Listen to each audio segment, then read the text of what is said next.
Welcome to Barcelogic. So I say I am Barcelogic by the way. I am going to examine the French language or any other language on how it does with culture and intermingles with dialects and borders and how all that takes place in historical overall place. Anyways, okay, starting off today, French is a language part of the Romantic era, so you're going to hear a lot of softer tones in it, such as hello, bonjour, bonjour. Compare that to, like, Russian. It's got, like, a harder R and harder everything, okay? So I got to do harder R because I chose my accent from where I'm from. I can't do the soft R, so whatever. Okay, bonjour is how you say French and hello, and since that is how you say French and hello, you have to hit a much softer tone. Because if you go to Paris, like I went to Paris one day, and I went to Paris, okay, and it's like a softer tone and a softer atmosphere. Everybody is like more or less like cafe culture, or they have more of a snooty accent or some like way like that.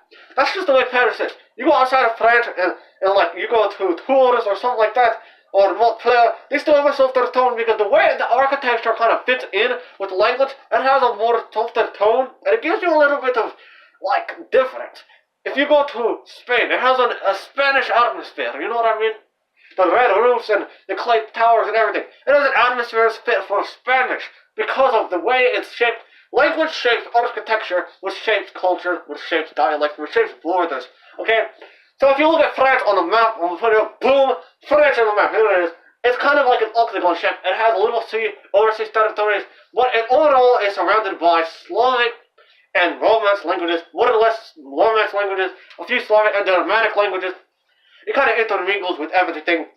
Now, this has a play on how you kind of say the words, and we'll go into English later on how that has a play on French, but it doesn't. Okay, so basically, bonjour, you split in half, it's like bonjour. It has a softer tone, the j, not a y or ja. It's kind of a softer tone with the j, which means that you can actually hear it more softly. In Paris, like I said, the architecture has a different play on language. Yeah, I'll be talking about that later. Now let's go to, like, neighbors. How do neighbors take a place in French? If you go to Spain, it's like bordering France and Andorra, so it's right there, right? And in France, and the border with Spain, it's like different. A different kind of French. It has a little more R to it, but that's because you're bordering a Spanish country. And if you go to the Italian border, it still has a romantic sound to it. A slight tone with a little bit more aggression like the Italian language. That's just how it is there. But overall, French is more soft in tone because of its setting on the continent of Europe, and overall its history of losses and wars, rebellions, and like Victorian era, stuff like that. It has a huge impact on it because that's just how it is. Now, if I go to let's see, how you say goodbye in French, okay? We look at hello and goodbye. Goodbye in French is au revoir. Au revoir is like an like that. Look, imagine the water canals running to France right now.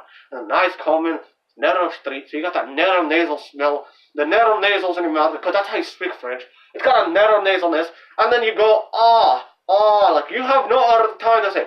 If someone made up French language, and you're in France, and you see the setting, you're not going to say, like you're not going to say a hard R or nothing. It's au revoir. I cannot do that too easy. Au revoir.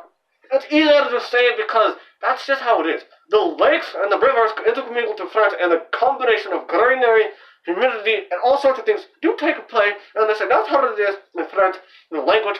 Overall, French language is more romantic and soft in tone, to by borders, rivers, and all sorts of surrounding borders, and that's just how France is. Because France is a beautiful language full of culture, and it's full of absolute great architecture, it's full of history, it's full of every imaginable thing that you could do that comes with art, and French language is an art form that it takes years to study. If you want to do it right, if you want to do French language right, it takes years to study because it's an art form. It's like Chinese stroke art. It's an art form. You cannot take French and say it like an American English, sloppily English. You have to take time and understand the structure that takes place, just like structure in Arc de Triomphe or the little roundabout thingy and all sorts of the architecture. You have to take time to build it. That's how French influences languages. Overall, it's a great language though. Guys, I am Barcelogic. I hope you guys liked this video. Tell me what language you want to do next.